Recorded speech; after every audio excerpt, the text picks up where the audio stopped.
It has been quite a little while for the 1UP Turbo Truck Series since they last took to the track at Phoenix Raceway, but we are back for race number 8 of the season for the 2024 Truck Series season at Irwindale Speedway out in California. This tight half-mile oval is going to provide a lot of challenges for these drivers because none of them have been here before in a 1UP racing machine. This is a brand new track for us, for them, and for everybody involved. We hope it provides just as good as action as it has in series previously. And alongside me to bring you all the action for tonight's race is Ryan Griffin once again, and well, this is not your typical short track. The top lane reigns supreme here, and if you're going to get any overtaking done on this track, you're going to have to find a way around that on the outside because you can send it up on the inside, but no guarantees you'll make it stick on corner exit.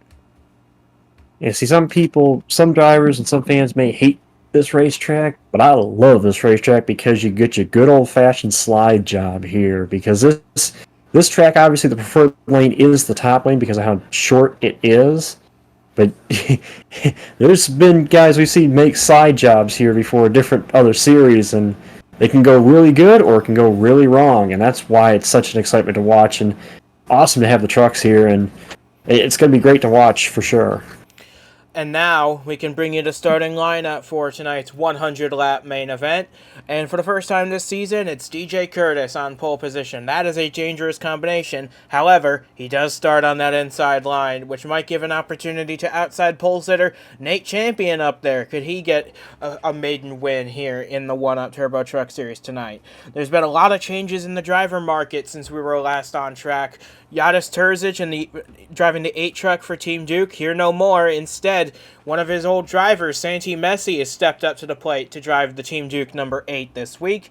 That opened up a ride at Crossroads Racing for Ethan Robinson, who slots into that number 11 for this week before transitioning to the number 30 for the next race in Boston. There's a lot of changes afoot, but up at the front, it's the same old DJ Kurtis leading us to green today. So there's a lot of opportunities, but also a lot has stayed the same in the last few weeks. Yeah, it wouldn't surprise me at all if Kurtis, again, trying to carry momentum. He's already won this season, and, you know, he wants that second win to continue the momentum, and this may be a good opportunity, especially with his starting spot on this type of track. So, who knows? We'll see. So with that being said, we have 42 trucks ready to take the green flag here at Irwindale Speedway. We are ready to bring you that action now for the 8th time in 2024. It's the 1UP Turbo Truck Series at Irwindale Speedway, and the green flag is moments away from getting this great race underway. Getting ready for 100 laps. Blink and you'll miss them here at the Irwindale Speedway. DJ Kurtis and Nate Champion on the front row with the green flag in the air. We are underway for 100 laps at this very tight speedway, and it looks like they're even for the first corner, but Nate Champion from that outside line is getting a nose out ahead of Kurtis as we're 4 wide going into turn 3. See, this track is so tight and so line sensitive. These guys are trying to get all you can get on the initial start here because who knows, it may be your only opportunity to try to pass somebody, at least here early on. So everybody trying to get what they can get. And obviously, as you said, Champion able to hold it on the high side. He'll take the point, but he's going to get a challenge as well by the 83 of Jacob Miller now to his outside to try to see if he can take that spot.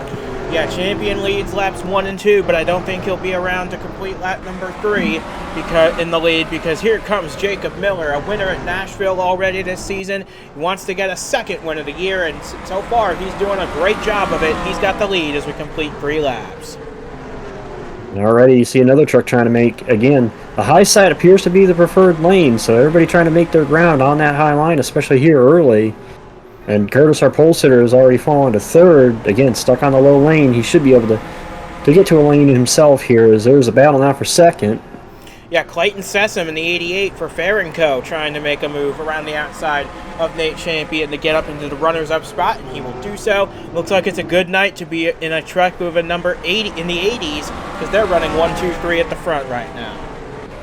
And not only that, it's a good night to have a truck that's black and red because they're the top 2 right now, not just the number 8. It's kind of ironic that it worked out, but yeah, so far we're 6 laps in and kind of spread out now. It looks like they kind of got spread out at least at the front, but the pack is still tight together. So see as this develops here, as we thin out. We'll see if anybody else can start making charges up there. So far, so good for the front of the field because Jacob Miller has already grown a pretty extensive lead out in the lead of this race. But I would expect Clayton Sessom to give him a real challenge for this. Remember, Sessom, a short track racer, in his background, he knows how to get around these tight tracks like this at Irwindale. Even though this is his first time here in a truck, he's probably raced here in countless other divisions before, so he knows his way around this place, but now he has to make up a 3/4 of a second deficit if he's going to get to the lead here at Irwindale. Yeah, the 83 has pretty much got about a 7/10 of a second lead over the 88 at the moment. And behind the 88, again, we've mentioned Champion, we mentioned Kurtis. Everybody is single file, but they're still relatively close to each other. It's probably roughly about 8/10 of a second from third back to sixth, so it's still relatively close, even though it may seem like insurmountable to get up there to try to get around somebody. You can get up there, so we'll just have to see how this develops, at least so far here early. And looking a little further back in the top 10, you see Igor Zhao hanging out right now in the 7th position, but that spot might be in jeopardy because of the 59 of Derek Hamill making his way up from an 18th starting spot. He's already gained 10 spots in the opening 12 laps as that 59 truck. Great run for him. And Cal Farrell in the 16. We keep talking about him. He had a lightning start to this season. Fell off in recent weeks, but he seems to be back in good form now. He started this race back in 14th. He's already up battling for a spot in the top 5. Yeah, you should always keep an eye. If Cal Farrell's at a race and what he's done, at least the early part of this season, you got to look for him toward the end of the race. Granted, yes, he had a couple of race run there where he seemed to kind of fall off or kind of was off the radar there for a little bit, but he certainly is making his presence known so far here, running in the 6th position, although it looks like he's going to lose that spot to this 59. And this 59, this is a team that needs a good run, that seems to, or has had some rough patches here to the start of the season. Again, a new team that started up this year, and Hamill's a rookie, so he's been trying to learn the ropes, and unfortunately he's got himself caught up in a few melees here this season, so this is a really good run for them, at least here early here on lap 15. Yeah, he's already gained now 12 spots since the beginning of this race. He is now past Cal Farrell and up into 6th place. His next target is Brian Grigsby in the 92, who's also made some good moves through the field. But how about this 11 truck, Ethan Robinson, making his first start with Crossroads Racing. This is one of the Terzic drivers that lost their rides when the team shut down. He was really needing a big break, and he caught one with Crossroads Racing picking him up for the rest of the year. He'll ride this race in the 11 truck before shifting over to the 30 next race. And so far, he's doing them proud in 8th place. Meanwhile, back here at the front, it is still the day of the black and red truck, apparently, as the 83 and 88 continue to lead here. The 86 continues to maintain 3rd. As pretty much the only battling we've seen since these two got up front has been basically from about the mid-top 10 on back. So, you know, somebody's really going to have to start making a run here if they're going to try to get up there to battle these guys. But really, this is really from about 5th on back is where we've seen the spots change around. So who knows? Again, long race. When these guys get into the lap traffic, though, is when it could really start to shuffle. So we'll see what happens when and if they catch lap traffic. I was just about to mention that. The lap traffic will be a factor here probably in the next 30 laps or so at the rate these leaders are going. As we look a little further back, Alex Sanvertal started 24th in this race. He's now fighting for 11th with Francois Chastain in that one machine. Right behind Audrey Anzac, who holds the final spot in the top 10, ahead of Whitmer and Villalobos in the 91 and 66 respectively. Good run from the 43 early on. He's clawed his way through traffic. He's gained about 12 spots in doing so, all on that outside line, and it looks like he's going to try and get another one here from Chastain. Again, we said it already since the pre-race that the outside line is the preferred lane, and a lot of the gainers we've seen today have been using that high lanes. As we actually may have a battle for the lead forming here. The 88 of Clayton has really closed up on the 83, so maybe we'll see if he can actually try to make a move on him here. I mean, he closed the lead from what was at one point, I think, 0.8 of a second, down to now, we'll check it at the line, it's just under half a second right now. Yeah, you don't want... The one thing Sessom needs to learn here is you don't want to burn up all your stuff in the early laps and then have nothing to fight with at the end. You never know what's going to happen in these truck races, so you got to make sure you're ready to capitalize on every opportunity. As we check in on the fastest lap, Nate Champion holds that currently, but up at the front, it is Jacob Miller who holds his lead is back up to about 7/10 over Clayton Sessom in the 88. But in about 25-30 laps time, we expect these guys to catch the lap traffic, and that's when the fun really starts. Yeah, and as we've been saying about the outside lane being the preferred lane, if these leaders catch that lap traffic and they're running that preferred lane, that's what becomes the dilemma, is if you're the leader, and do you continue to follow them and try to run the preferred lane, or do you actually try to make the move underneath them? And does that open the door for somebody behind you to try to catch you and pass you? Which I think you're right about Clayton. I think he may have seen an opportunity to see if he could try to close the 83. Then he was like, okay, I'm not getting as close as I want, so I think he's kind of steadied out, and that's why the lead for the second there went back up to basically 7/10 of a second. So I think what you're seeing is just these guys trying to gauge each other out at this point. See, okay, can I catch you? Okay, can I pull away from you if I have to, Yeah, so right now we're closing in on lap 30 already. This race is flying by real quick because, of course, the lap times are that fast here at Irwindale. But you see, the Fingai Saitomi trucks have pretty much found each other on the racetrack. One started on pole, one started back in 12th. One's fallen back, one's moved up. They've kind of found each other inside the top 5. We'll see what they can do as they try to close in on Nate Champion ahead of them. But up at the front, it continues to be Clayton Sessom chasing down Jacob Miller, and his gap has been cut in half. Yeah, but it seems almost as if they go back and forth, too, because we saw this earlier. It looked like Clayton had caught down, or had cut into Miller's lead the first time, and then he lost that gap back as Miller pulled it back out, and now it looks like he's cut the gap back in. So, again, I think this is this cat and mouse game between the two of them, at least before they hit the lap traffic, to maybe see what they need to do when they catch the lap traffic to try to not keep themselves out of the race. Yeah, and look how heavy this lap traffic is. And here's someone we did not expect to be this far down the order this early, is Brandon Smith in this 15. In fact, it's almost the entirety of Paladin Racing that's back here. They've had a rough start to this race. Smith outside the top 30. Josh Gibson running shotgun on the field right now, and Justin Browning only barely ahead of him. So Paladin Racing having a very rough start to this race, as it looks like Sessom starting to reel in Miller just a little bit, and now he's in a perfect position to try and make a move here. As we watch this battle, I'll go back to Smith real quick. Smith actually started 29th in this race, so he started on the inside line and at the back of the field. So I think that's probably why he's really not seemed to go anywhere. It looked like in that shot we saw he had just gotten into the high lane, so we'll see if he can gain any of that time back or any of that ground back, but that's probably what happened. That's the detriment of starting at the back of the field here, let alone starting on the inside line here. So kind of a double whammy for Smith, and someone who we've seen have good runs this season, or appear to have good runs this season. So again, that was the truck that looked like they were going to win Phoenix and then had an issue, and that's the up and down nature of racing. So we'll just see if they can make something out of the day that they were given today. Absolutely, yeah. Fingers crossed that Brandon Smith can pull this one out late in the running here at Irwindale. But up at the front of the field, it continues to be the Miller and Sessom show here at the California Short Track. We've got Sessom closing that gap. It's now down to just under 0.2 of a second. And we saw, while you were talking earlier, Sessom try to move to the inside of Miller, but of course, nothing doing on that occasion. He might need to bide his time here, hang out just about this far back, and wait for the 83 to catch the lap traffic, then try to make a move to the outside.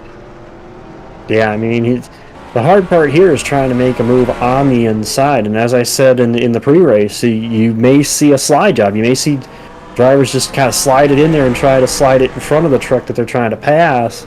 Because again, it's usually a hit or miss there. So, but I think you're right about Sessom. I think he has to sit here for a minute. Just kind of keep the pace he is. He's obviously at this point, I think, might have a faster truck than Miller. Bide your time, and the opportunity will present itself. And it might be when they catch this lap traffic here. So he may just have to bide his time until they catch the tail end of the field.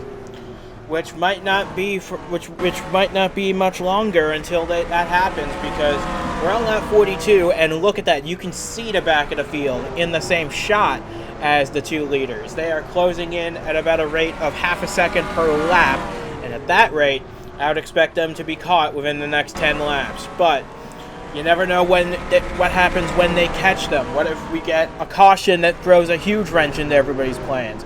And although we shouldn't expect the trip to pit road, they've got enough fuel in the tank to make it the entire 100 laps. But the question I have is, once they catch the back of the field, what are the games going to be played between the lap traffic and the leaders? Because you got to show a little courtesy, but you also have to race your own race.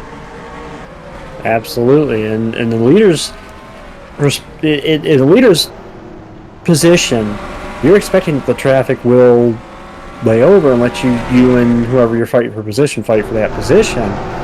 But those guys are also fighting for a position themselves amongst themselves, so they can't exactly give up a position to let you by, but at the same time they can't just keep you from getting by them either. So it's kind of a fine balance you work when you catch lap traffic, and we'll see what these guys do when they catch them. And I just wanted to kind of point out, because I noticed that in the top 10, the line of Fords, basically from Kurtis in 4th to actually Iguazao in 8th. Iguazao's in the Mercedes, but you're right, the Ford truck's ahead of him. That's right, my bad, he's in the Mercedes, but the Ford truck's ahead of him are Fords.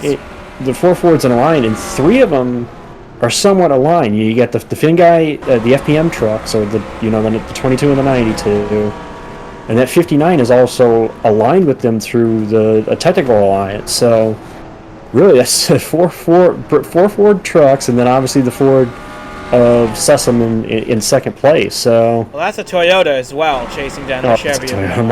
My bad. That's right. It's Chevrolet leading it. The Toyota run at second. So I need to work on identifying my manufacturers for these broadcasts. All good. It's the racing's proving to be plenty exciting enough for you for us to forgive your manufacturer knowledge. But up at the front of the field, the gap is pretty much stabilized now at about half a second between Miller and Sessom, and look at that, the lap traffic is here. You got Napoli on the outside, Sestrai on the inside. Just ahead of them is the 44, a new truck entered for the rest of the season by Ferrico. This is a teammate to Clayton Sessom, and that could be a very interesting factor when they catch up to him once they get past the 80 and the 97.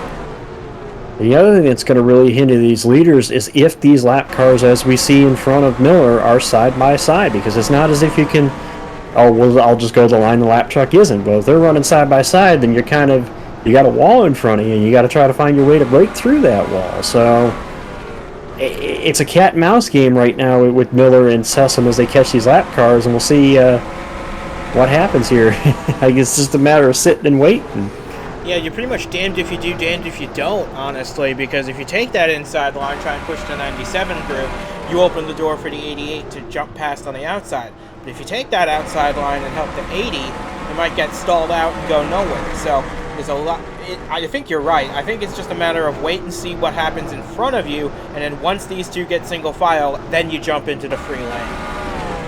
What that also could do too, granted we have yet to see, I'm kind of still looking at the intervals here to see if we see it, but we're talking about these two, and if they catch the lap traffic, well, if these two get held up, it could pull more of the rest of that top 10 into this battle as well. So you add more trucks, it more possibilities. So we'll have to see how that develops as well. And again, it's all a matter of just seeing when this lap traffic sorts out, when the leaders make their move, and where they go is what's going to dictate what we see.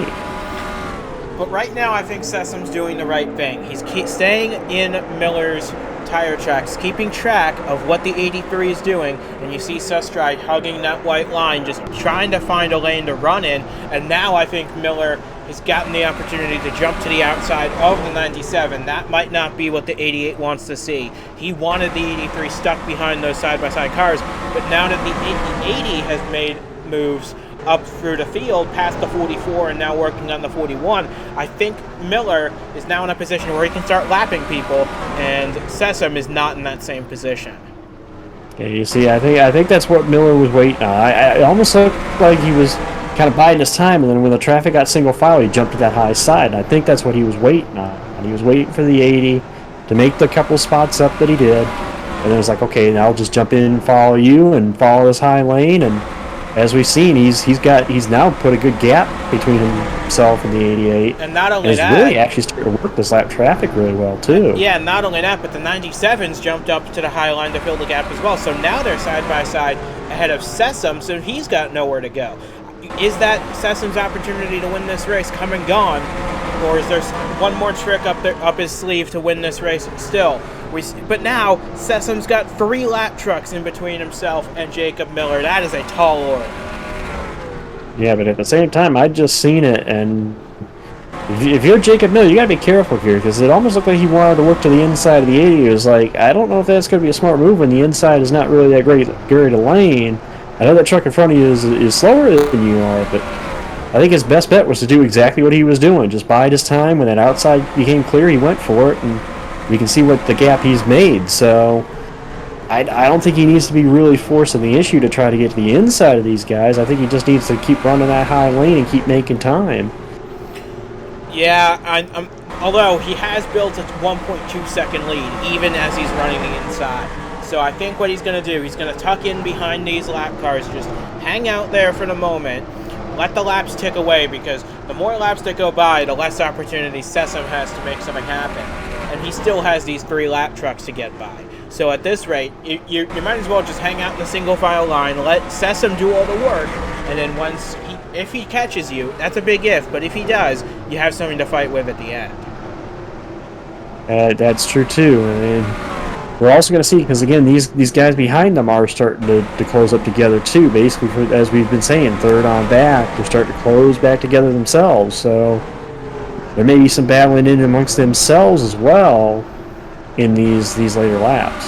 Yeah, if Sessom's not careful, he might fall into the clutches of Nate Champion again. So he's got to get his elbows out and try and get past. Well, the first one he's got to pass is actually his teammate in the 44, and that would be an awkward first race as teammates for the 44 to hold up to 88 and deprive him of a chance at victory here.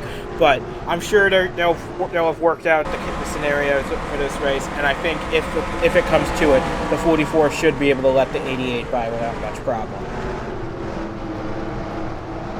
We're on approaching lap 70 here. Again, no change at the front. The top 2 remain the same. Basically, I think back to 6th place is the same. I wait for the graphic update here, 7th, but I'm sure 7th I think is also the same. But again, these guys just patiently trying to work this lap traffic and trying not to give up positions at this point.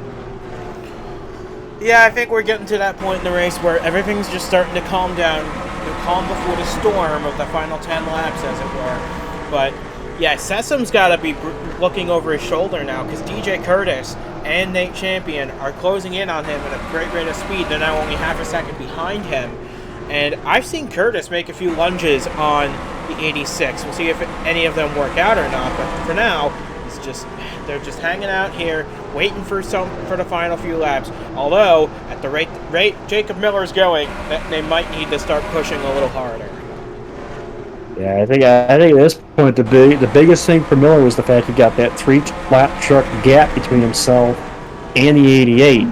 So even though, as I said, I didn't think he could force the issue on the 80, I think that also afforded him the opportunity to maybe look on the 80. As we see, it looks like he has gotten around the 80 as well. So and now he's on the 13. So more laps. He's picking and choosing his time to go, and it's got him a nice gap over the truck he was racing for the position and the rest of the field as well. But meanwhile, behind these guys, as you stated, this 88 may not necessarily be safe in second. You know, we've seen them dice it up. Looked like Kurtis was trying to make a move there on Champion, while Champion was trying to maybe start shaping up the 88. So there may still be some battling among this top 10. Maybe not necessarily for the lead, but definitely within the top 10. See, he's put 4 more trucks a lap down. He's put Frey a lap down, Browning, Ahmed in the 13, and Napoli in the 80. So now he has 7 lap trucks as a buffer. That should be plenty fine for him to run out the rest of this race. Although, I think Sessom has finally gotten past his teammates to make that 6 lap trucks in between, but that should still be plenty of a gap, especially considering this 88 is having a little trouble getting around this 41 of Sarker here. Absolutely, and again, it's weird the way it is. You know, the leader, sometimes the leader's the one that gets held up and he gets passed really easy, and sometimes it's the other guy that gets held up and passed really easy. But as I said, there's still some racing going on here as we see Kurtis still trying to look on champion, but again, he's in that lane that hasn't been the best tonight. There you go, champion gets the run off the top. He's trying to see what he can do against champion, but champion again using that high side momentum as we've seen, and just is able to hold him off. But Kurtis isn't giving it up, and that's something I like to see. I like seeing these guys trying things, because if you're going to follow the guy ahead of you all day, that's all you're going to do. But he's trying different lines to see if he can actually make a move here, and that's good to see. DJ Kurtis getting his elbows out as we close in on 20 laps to go. But I'm starting to think, looking back at Jacob Miller, that Dominator sticker on the side of his truck, that might not just be for show. No, I mean, and what's interesting enough is they started P4 today. It wasn't as if they started on the pole. But again, P4, he was second on that outside lane. And again, the outside lane, as key as it's been tonight, and as what we've seen tonight, he's obviously been able to use that to his advantage, and has pretty much, since he got the lead, has not given up or even thought about giving it up at this point. Yeah, the top three in this race, they all started on that outside lines. Miller started 4th, Sessom 6th, and Champion started 2nd. So they all capitalized on the start of that race, getting past Kurtis. And now it looks like Miller taking a little bit of time trying to get by Josh Gibson. He doesn't have to worry too much. He's got a 2.5-second lead here, and it's only getting bigger as the laps tick away. Coming to 16 laps to go this time. Is it too early, I think? It's got to be too early, though. Yeah, as we've seen in races, we've seen it as early as recently as Phoenix. You know, you can't necessarily call it yet. You know, there's until that checkered flag waves, you can't necessarily call it, especially when the leader is in this lap traffic like Miller is right now. Granted, yes, he has the cushion between himself and the 88, but that does not necessarily mean you can give it to him yet. You know, anything can happen. You know, one lap truck gets sideways, or you end up in the wrong lane and lose a bunch of momentum and have to get out of the throttle. It could be a detriment, but the more the laps tick away, the more and more it looks like a possibility. The gap now 2.5 seconds between Jacob Miller and Clayton Sessom. It was a great battle while it lasted, but Jacob Miller has put a clinic on this field. He has led 85 of the 87 laps in this race so far. As you see, Clayton Sessom falling a little behind the 41. He might start to feel a little pressure from his teammate once again. And here's another battle between Champion and Kurtis. This has been a great fight between the 86 and the 22 for the final spot on the podium, which might be the closest battle in this race right now.